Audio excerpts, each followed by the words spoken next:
Now car makers will be forced to meet strict mandates on the sale of electric cars under plans announced yesterday by the government. From next year, motor manufacturers must ensure that 22% of their sales are electric vehicles.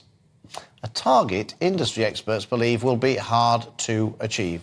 Well, we're joined now by the director of Net Zero Watch, Benny Peisner, and the director of HireMoreCar.com, Jeremy Feeney, to discuss this.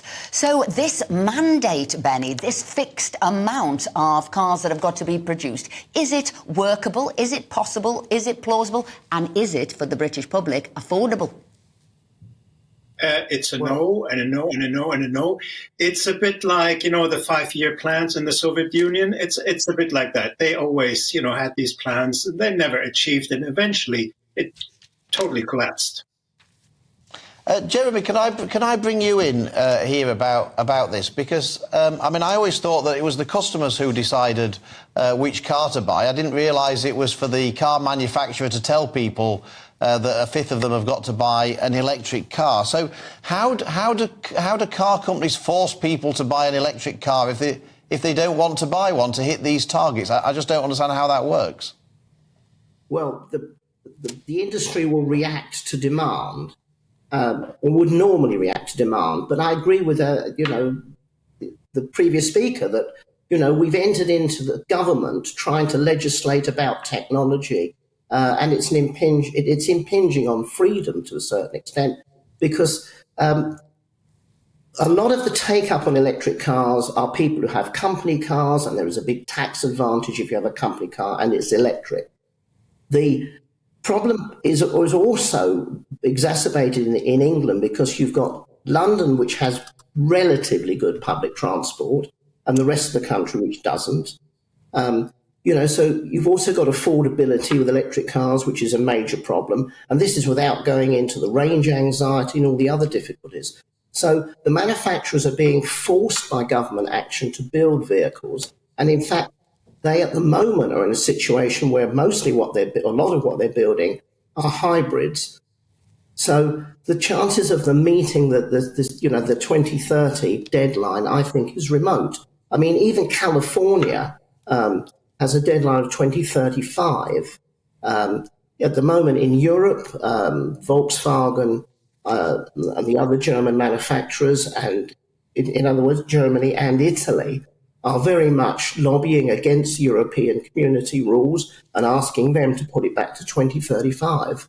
Benny, can I ask a question there as well? You've seen now the German car industry is actually fighting back, saying this isn't possible, this isn't plausible, and they've managed to get the EU to backtrack. Will this happen eventually here in the UK too? Is this the way forward, to actually say what we can do with technology and not government telling you what you can do with technology? That's a good question. Well, if the government here sticks to its plan, then you can essentially forget the British car industry, because, if Britain is the only country to go down that route, and even the EU is now U-turning and essentially giving up on the ban on combustion engine cars. Well, if Britain goes it alone, then Britain will pay the price and the car industry will be gone within years. Jeremy, can I just ask, how desirable are electric vehicles? You're in the car industry. Would you buy one? Well, my problem, of course, is that if I put an electric vehicle out on long-term rental, or short-term rental for that matter, I'm putting a vehicle out to a customer who then has to have access, whether to a public charging point. It's very unlikely he'll be able to charge it. He'll have a home charging point.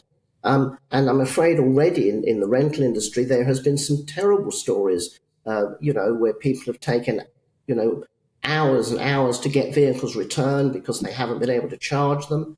But the essence of renting a vehicle is the fact that... But Jeremy, we've got to get to the news. Have you got an electric car? Will you be buying one anytime soon? The answer was no, exactly. And not anytime soon. And Benny, you? Quickly, have you got... No. It's something that only well-off people can afford, and this is the whole problem. The poor people will be punished and will have to go back on bikes.